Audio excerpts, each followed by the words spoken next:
Once upon a time, there was a wild pig and a sea cow. The two were best friends who enjoyed racing against each other. One day, the sea cow got injured and couldn't race any longer, so the wild pig carried him down to the sea, where they could race forever, one on land and the other in the water.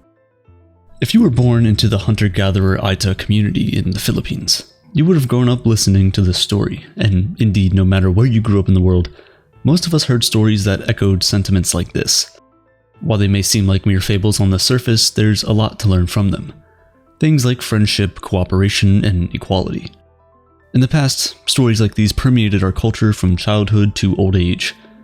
But the world has changed a lot since our hunter-gatherer days. Stories that teach us about our sense of community are now limited to children's fables and no longer circulate through our culture as we get older. While in the past the job of passing on necessary life skills, history, and information was a collective effort, today all of that power has been given to commercial media. In the words of George Gerbner, commercial media has eclipsed religion, art, oral traditions, and the family as the great storytelling engine of our time. And whoever tells the stories of culture gets to govern human behavior. And therein lies the biggest problem with commercial storytelling. Twitter, YouTube, TikTok, Facebook, all the different news apps and websites. How many times do we check the news on our phones every day? In the past, it took weeks, months, or even years to hear bad news from the other side of the world. But today, we have everything at our fingertips. Wars, riots, chaos, scandals. The news feels inescapable. It's like we're trapped in a constant reel of negative information on all platforms and from every news outlet. If you strip it down to its roots, the message behind it all is always the same. One that plays on our emotions and instills fear in our hearts, warning us against a world filled with people who want to hurt us, ideologies that threaten ours, and unexpected events that are meant to keep us on high alert. But is the world really as bad as mass media wants us to believe? Or are we suffering from mean world syndrome? In the 1970s, Dr. George Gerbner first coined the term mean world syndrome while conducting research on the effects of violent-related content on our view of the world. His findings showed that a heavy diet of violence, whether through entertainment or the news, can lead to a sort of cognitive bias that makes us perceive the world as more dangerous than it actually is. What is the most interesting about Gerbner's research is that it doesn't matter whether we know the content we're consuming is factual, like a news report, or fictional, like a movie, the effect is the same. When we're constantly bombarded with negative information, we begin to develop a worldview that is highly skeptical, suspicious, and pessimistic. As part of this study, Gerbner estimated that the average American child will have watched over 8,000 murders on television before the age of 12. Consider the fact that Gerbner conducted his research in the 1970s, when the media's influence and its reach were substantially smaller, and you can imagine just how bad it must have gotten. How many murders, both real and fictional, do you think a child would have read, seen, or heard about in the media before the age of 12? 8,000 or 8 million? If that was the only problem with the media, then perhaps it won't be that horrible. After all, if bad things are happening, they need to be reported, right? Well, yes, but Gerbner said something while testifying before a US Congressional Subcommittee in 1981 that will send chills down your spine. Fearful people are more dependent, more easily manipulated and controlled, more susceptible to deceptively simple, strong, tough, and hardline measures. Could it be that the media is designed to serve people the worst news to instill fear in us so we can be more easily controlled by the powers that be? This point becomes even more plausible when you consider the fact that 90% of the media in the United States is controlled by just 6 corporations. This means that roughly 232 media executives are calling the shots on the vast majority of the news being presented to Americans, which is then passed on across the globe.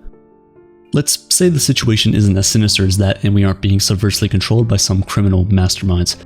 At the very least, CNN, Fox, and all the other outlets want one thing: our attention, and some of them will do anything to get it.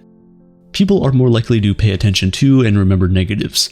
Media outlets know this, which is why you'll find more negative news than positive news in your feeds.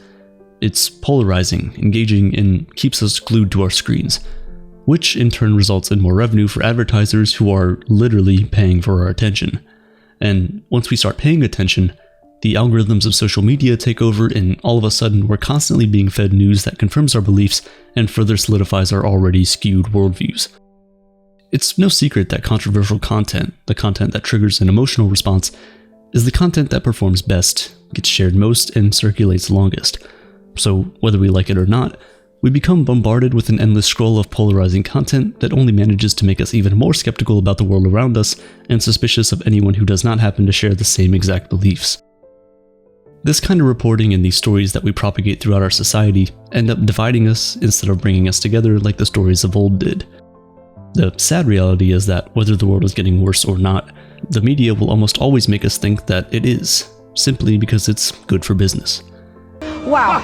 Oh, yeah. So we've got our deadly disease. Now we just have to blame it on something that's in every household, something that people are a little bit afraid of already. The truth, which should be an unbiased representation of facts, is no longer at the core of news reporting. The story has become much more important, and stories that elicit negative emotions often get more eyeballs, reactions, and ad revenue. As a result, the problems that are constantly depicted in movies, news outlets, and on social media are relentlessly overstated to the point where we might feel it's even hopeless to do anything about them. What's worse is that this constant exposure to negative information that is relentlessly pushed on us by these obsessive algorithms can confuse the brain such that it becomes almost impossible to differentiate between exciting fact and thrilling fiction. A study conducted by 3 MIT scholars in 2018 found that false news spreads on Twitter substantially faster, farther, and deeper than the truth.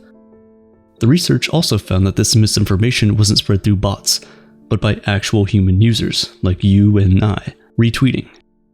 Just like these algorithms, our brains recognize that the most polarizing information, whether true or not, is the information that will go viral and elicit the most emotional response from the public. And so we hit share or quote in hopes of getting that viral tweet, without first verifying if the information we're spreading is accurate. Another reason why it seems like the world is substantially worse than what we see in front of us is that the news talks about things that did happen and not things that didn't. We don't hear about wars that never started due to successful peace talks or shootings that were prevented through proper policing. We barely hear when unemployment rates go down and when the economy is experiencing a turn for the better. Because again, it's just not as exciting as bad news. Sadly, as long as terrible things keep happening on the face of this planet, there will always be enough negative reports to fill the news, especially with smartphones now allowing people to become amateur reporters and crime investigators. The mean world syndrome speaks directly to our most innate fears, which then trigger our fight or flight instinct. When we watch a reporter covering a war zone, a shooting in a residential area, or a terrorist threat, our body naturally becomes flooded with hormones and chemicals designed to keep us on full alert in order to save us from the mean and bad world. While these survival characteristics were essential in our hunter-gatherer days, today all they manage to do is lead to anxiety, stress, and even trauma. But the world isn't as bad as we think it is, only the stories are. This is why to combat mean world syndrome, we have to take back control of how we're thinking, feeling, and reacting to the constant stream of negative or violent news being depicted all around us. The truth is that the world today is much better than it has ever been. Don't get me wrong, humanity is far from perfect. There are still conflicts in many places around the world, human rights issues we need to tackle, climate change problems we need to fix. But the world has never been as good as it currently is, at least for most of us. Advancements in healthcare and technology have increased our lifespans, decreased mortality rates, and improved our living standards. We haven't witnessed any world wars for decades, we've grown more tolerant of each other and more accepting of our differences. Violence has steadily been on the decline since 1946, there have been fewer famine deaths in the past decade than any other time in human history, and extreme poverty has been declining literally by the second. Yes, we face harsh realities on a personal and global scale every single day, but when tragedy, crime, and war are presented as the norm and not the outliers, it's only natural for us to feel angry and afraid. We have to choose our information sources carefully and not let the obsessive algorithms of social media dominate our perception of the world. We have to be conscious of our approach to news and entertainment and challenge the way we think. The next time you're scrolling through your feed and find a disturbing news report, ask yourself, is this fact or fiction? What real evidence is there of this occurrence? What's the context? Or am I just being manipulated so that I'll develop certain feelings of fear and suspicion? If you find your social media platform serving you the same kind of content, be conscious of this and make sure you diversify your newsfeed to include positivity to balance out the negativity. At the end of the day, we're a storytelling species, and if we've learned anything from our history, it's that the narrative we share with one another is the most important thing. Just like in our hunter-gatherer days, the tales we're telling now will have a great influence in shaping our culture and our people. It might be time that we go back to telling stories like the wild pig and the sea cow. Maybe, if we do, we can cultivate the values that truly make us human, like caring for one another, being compassionate, and giving people the benefit of the doubt. The world is not as mean as the media wants you to believe.